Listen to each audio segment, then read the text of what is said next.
Growing up, I slowly had this process of realizing that all the things around me that people had told me were just the natural way things were, the way things always would be, they weren't natural at all. They were things that could be changed, and they were things that, more importantly, were wrong and should change. On the internet, I think the First Amendment takes on an even more important role.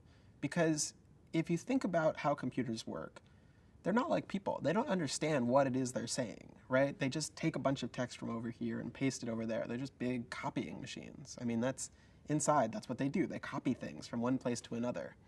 And so laws about the content of speech, which traditionally have been prohibited by the First Amendment, they're almost impossible to execute on a computer, right? A computer can't look at this and say, is this offensive?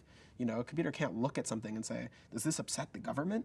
It's not a person. There's just no way for it to know that. And so if you have laws saying that kind of speech is illegal, it makes it impossible for the internet to work, right? Every point along the system, there's something being copied. The little router you have in your house copies it to a thing down the street, copies it to a big building somewhere. Like, dozens of copies are made just in the most inconsequential task. And if every time the computer has to stop and say, huh, is this illegal? The internet would fall apart. It would just be impossible to do.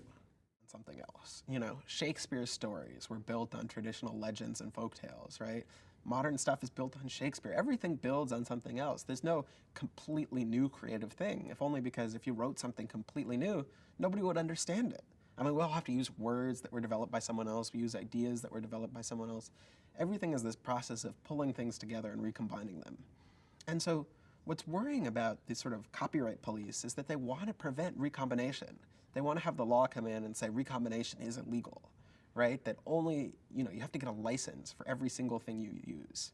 Well, if you do that, you stifle creativity. It's almost impossible to get a license for every single thing you use. I mean, imagine if every word you used, you had to call up the person who came up with that word, or if they're dead, their descendants, and say, can I have permission to use this word? I mean, you never get through a sentence. And so similarly, we see creativity stifled.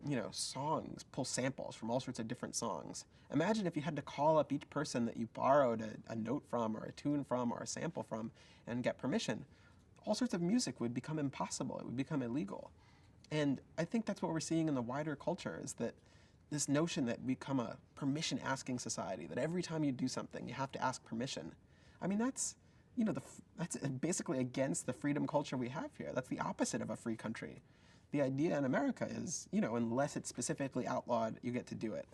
The idea of copyright laws, these people want to propose it, is unless you specifically get permission, you just can't say it. People often ask me, what's going to happen?